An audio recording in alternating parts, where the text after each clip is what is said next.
আমার হাজব্যান্ডের দেওয়া গিফট এই চুলা। কয়েকদিন আগে আমার হাজব্যান্ড বলেছিল তোমার জন্য একটা গিফট আছে। আমি জিজ্ঞেস করাতে সে বলল সিক্রেট, নিয়ে আসলেই দেখতে পারবে সেই গিফট। সেই গিফটটা হলো এই চুলা। এই চুলাটা আজকে আমি রান্না করব, দুপুরের সব রান্না। যাই হোক, কালকেও আমি রান্না করেছিলাম, সেগুলো থেকে একটা রিলস আমি পেজে আপলোড করেছি।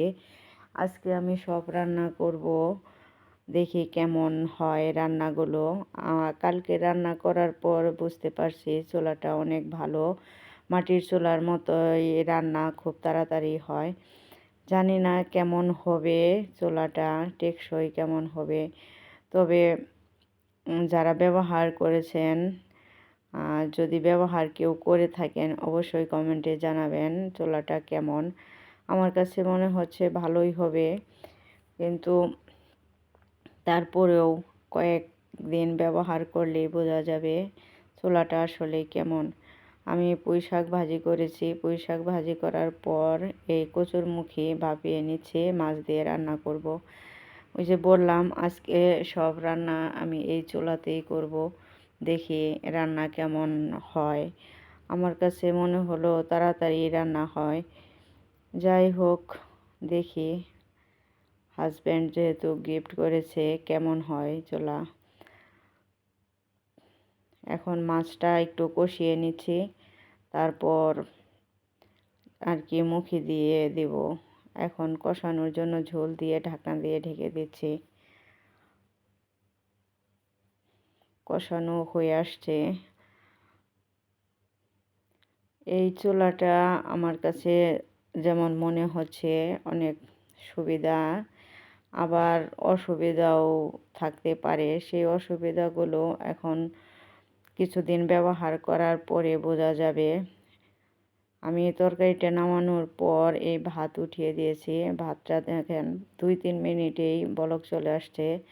গতকালকে আমি প্রথম রুটি ভেজেছিলাম, রুটি ভেজে খেয়েছি, মাশাআল্লাহ ভালোই হয়েছে।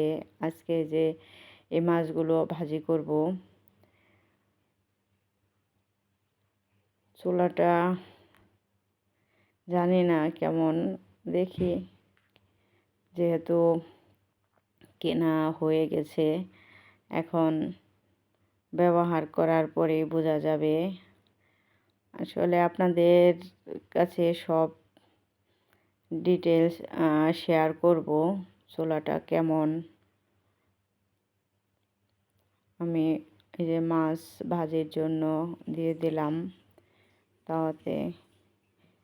এটা চিতল মাছ, ফ্রিজে কয়েকদিন ছিল, জানি না কেমন লাগবে খেতে।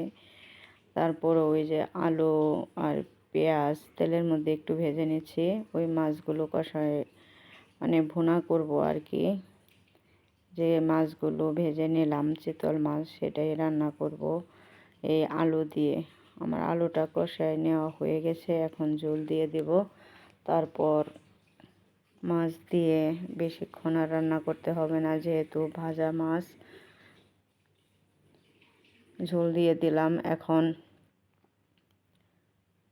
একটু নেড়ে চেড়ে ঢাকনা দিয়ে ঢেকে দেব। বলক চলে আসলে তারপর দিয়ে দেব ভেজে রাখা মাছগুলো।